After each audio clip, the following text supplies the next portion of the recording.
is equal to 1. 1 plus tan square theta is equal to sec square theta. 1 plus cot square theta is equal to cosec square theta.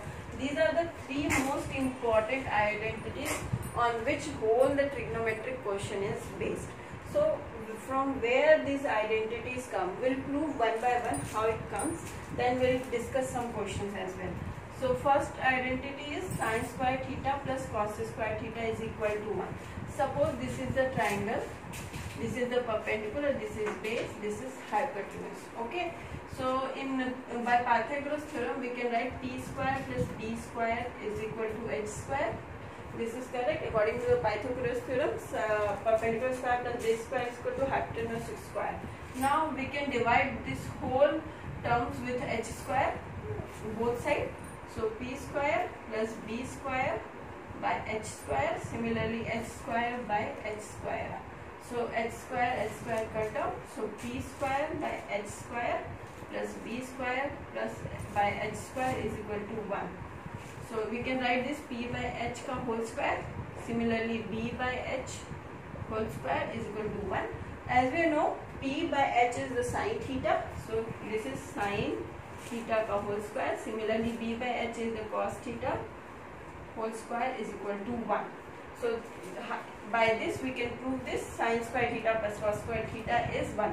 One more thing here, when it is written sine theta ka whole square, so when you open the bracket like 2 ka square, you can write like 2 ka square same, but here you cannot write like this sine theta square, because if you write like this it means theta is a square, that is theta is double, so this will be wrong. So you can write this as sine square theta.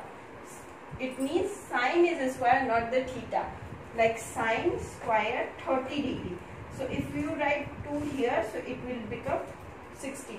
But if you write here square, it means sine is double. So by doing this, we had write this relation sine square theta plus cos square theta is equal to 1. So by this we had proved the first identity. I hope you had noted down this one. Now we'll move to the second identity. How we'll prove? So now suppose now you divide the whole equation with b square both sides. When you divide with the b square both sides, it will be p square by b square plus b square by b square is equal to h square by b square. This cut down to 1, so it will be p by b ka whole square plus 1 is equal to h by b ka whole square. Now you know p by b is the perpendicular by base is equal to the tan theta. So it will be tan theta whole square plus 1, and h by b is sec theta. So sec theta whole square. So by this we can write 1 plus tan square theta is equal to sec square theta, and we had proved this second identity.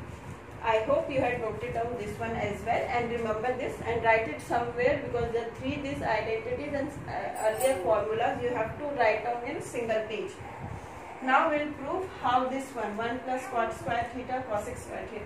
By this time I think you had figured out this one, that we had divided with the h square, then we had divided with the b square. What is left is p square. Now we will divide with the p square.